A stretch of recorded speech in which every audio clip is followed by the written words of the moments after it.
Now there are a number of top 13 families. You've got Astor, Bundy, Collins, DuPont, Freeman, Kennedy, Lee, Onassis. Now Reynolds is not one of the top 13, but it's close up there.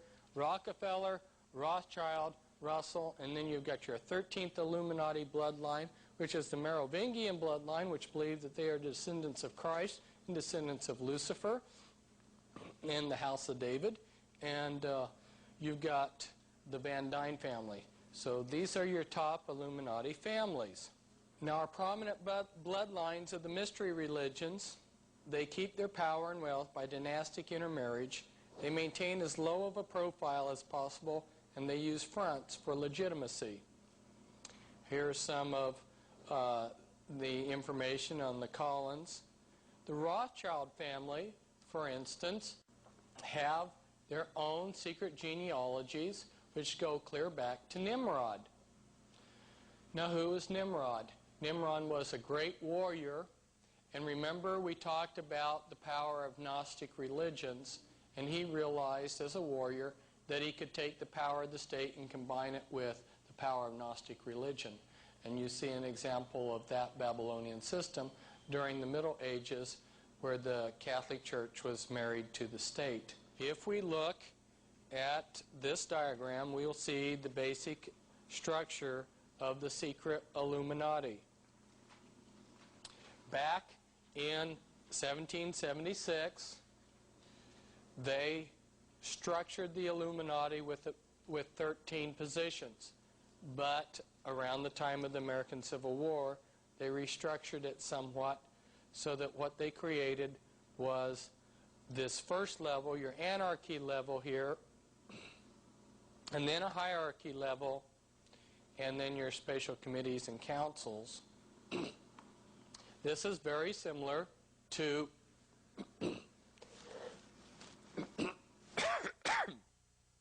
excuse me.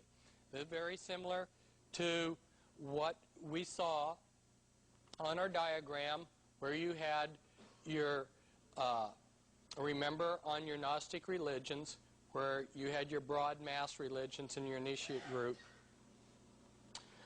On the anarchy level, you'll find thousands of different witchcraft groups that each have their own rituals and their own beliefs, and they look disassociated and unorganized and unrelated. But then, if you are selected to go beyond that, you will enter the hierarchy level, and as a little girl, for instance, you would be part of Sisters of Light, and then as a teenager you'd be inducted into the Mothers of Darkness, and then you would progress to the Grandmother level. And they have many special committees and councils. For instance, your council of 3, 5, 7, 11, 13, your Grand Druid Council, your committee of 300, your committee of 500.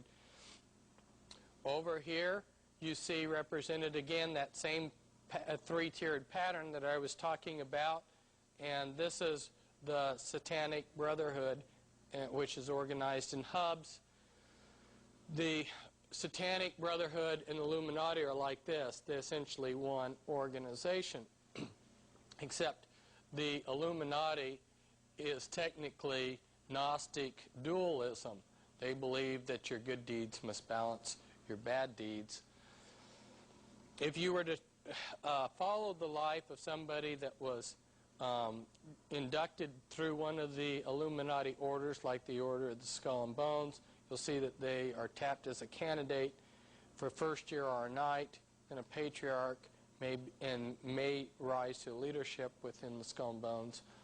From there, you'll see that they progress to the Council of Foreign Relations, whose equivalent is the Royal Institute of International Affairs, then to the Round Table groups, and then to the Pilgrim Society. The Pilgrim Society is far more powerful than Council of Foreign Relations, although very few people know about it and talk about it. And now we're going to discuss very briefly with you, I can get my pen to point, we're going to discuss very briefly with you the basic policy process within the United States. Of course, as you can see, it's not what the people think it is. We're going to go through this very quickly. This is worthy of maybe a few books. Here at the top, on the international level, on the top satanic levels, decisions are being made. Those decisions are being passed down to the national level. If you go back in the occult world, you'll read a man named Plato, and he talks about the wise men ruling.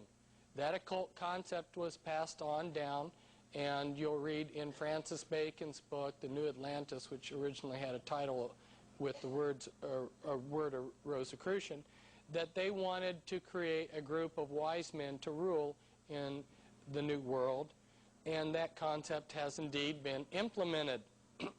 That study group or wise men group is called Majesty 12, and it's been given a lot of code names. They just sometimes just seem to happen to meet each other. And originally it was set up 6 men from the executive committee of the Jason Society, 6 men of the executive committee of the Jason group, and 6 men of other key positions along with a chairman. And I believe in Reagan's administration they upped the number to 40. And this group on their classified papers has the word magic, M-A-J-I-C, stamped on it.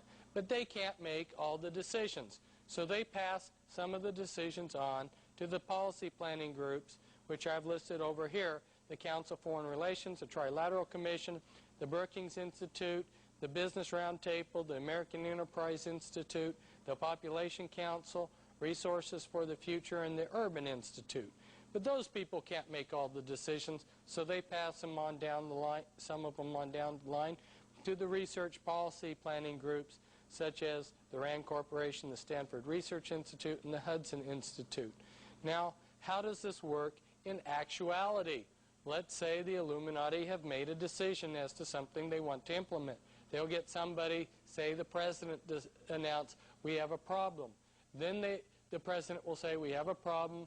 We need to initiate a government study of this problem. And then they will pour millions of dollars into a government study, and maybe after 10 years come up with a large number of findings that are printed in these thick books that even researchers like myself don't wade through. And the bottom line is the decision that they had decided upon long ago. And then they get their opinion makers, government councils, national news medias, and intelligence agencies to help them out to make it appear like there's grassroots support at different levels. And so the legislators say, we had this problem, we did this study, this is the best advice, and they pass a law. Now, if they have any problems along the way, they have their covert enforcers like the Mafia and the IRS and FBI and ADL to smooth out the opposition. Hidden behind the scenes, the Illuminati have created occult area boards in all the areas. Of course, you got your 4 regions with 13 states each, and then within each of those you've got a small section that's given an occult area board. All your different groups working within a given area, if they're working, collaborating with the Illuminati, will send participants or representatives. So as an example of how this works, your own cult in Japan, the Illuminati area board over there decided, let's build up the own cult. They pull people from other cults into the own cult to build it up. Then when they wanted to make regional government for the United States, what pattern did they follow? Their area boards. Is a twilight world of the interconnections between organized crime and the Illuminati. As you'll notice, some of the Mishpucha and the Triad and the Mafia and the P2 Freemason families are tied in blood-wise, family-wise with the Illuminati. But the whole thing is one slimy mess that interconnects.